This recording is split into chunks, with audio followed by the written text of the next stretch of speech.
wanego piny moro amora ma ok oketo maini e somo en piny ma ok nyal dhi mbele.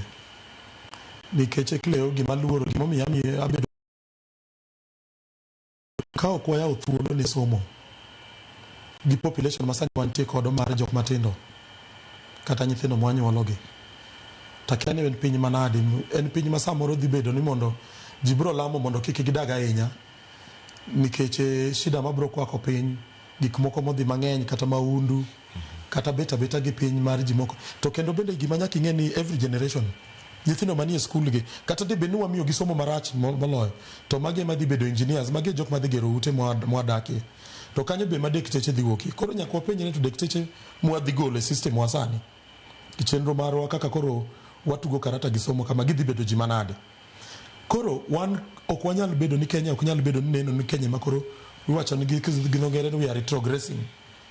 Pinje duto neno kaka koro ginyalo yawo somo mondo somo obed gima ng'ato ka ng'ato nyalo yudo. Lakini kiduoko gini kuom jonyuol to wang'i dhier ma okwako Kenya ka.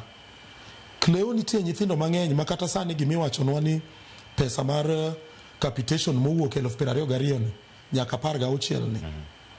Nitie jonyuol ma kok ichulo nigi pesano to nyithindo ok dhi somo. Free secondary education osebedo ka konyo sana kata gwenge mo ae. Iyudo ka at least jaduong' nyalo temo maus kata dhere achiel to nyalo bedo no nyalo miyo nyathini gik moko mopogre gi school fees ni. Koro sani ka wawacho ni waduoko nyithinde school fees to wang'eyo the poverty levels mantie kae. Tiende ni watemo ga mana wacho ni koro mzigo ne en mari, kinyuolo nyathi to puonji, to kok inyal puonje to bendo bedi kamano. Magi gin gik ma ok dhi kelo shida mana ni familias ma nyithindo gi ae, en gima dhi kelo nwa shida kaka oganda mar jo Kenya. To an kaka neno somo en gima ok onego wakelie tugo nikech gik moko te mang'eny kata jok madwani mondo obed e telo mana somo ne madhi konyogi. To kendo king'iyo kata na jok masani otelo no mang'eny kata wajumbe wa mang'eny gin ji mosomo mana gi bursary kata university, kinde no ne free primary onge, but idon kata mi mondo gitiek university gisomo mana through kony ma sirikal ne miyogi.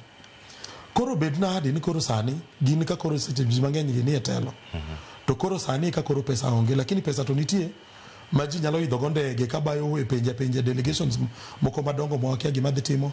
Akia ni renovation mar ute itimo empowerment program weekend ka weekend idhi igolo pesa, ichoko ji igolo pesa. Nitie kata gonyo migonya ji mondo bi attend gine. Kanise ka wadhiyo to kanise wadwa gero kabisa, to school ni to koro kodwe tiende na neno ni nitie mchezo moro ma Ray Polo luongo. Ray Polo by the way en nyako ma watiyogo. Ray Polo golo ni karata mwatugo ni karata ni dhi nywa mbele ka nikech karata ni Cleo ka Nyasaye ala mondo Nyasaye okonyo mi higni mang'eny. Cleo idhi bedo gi daktari moro mbele ka mako kirango maber to nyalo kata yangi kama ok onego bed ni yango. Koro an kaka aneno ni ji duto te matiyo e weche mag jiwo somo ka nyaka koro chung' motegno. An aneno ni piny owacho ni nyaka sani koro watim gimiluongo ni pushback. Tiende ni piny owacho nyaka wa hold gi accountable mondo gi deliver gimonego bed ni gi deliver ma in free and compulsory education. Moko ng'e ni education manyocha wan ga tieko do ma free no neno ok chudie, but gin nonego bed ni wadhi okang' machielo makoro tiende ni Cleo ionge rusa mar bet gi nyathi e dala ni nyathi ok dhi e skul. Mama ni chen gima nego bed ni piny owacho timo. Mancha wan wasetimo sub counties kaka auchiel wasetemo gino. Gimilu ka wa support 100% transition. Tiende ni koro nyocha ne wakawo okang' mar hakikisha ni pesa ni kodhi e skul to nyithindo bende nyaka som.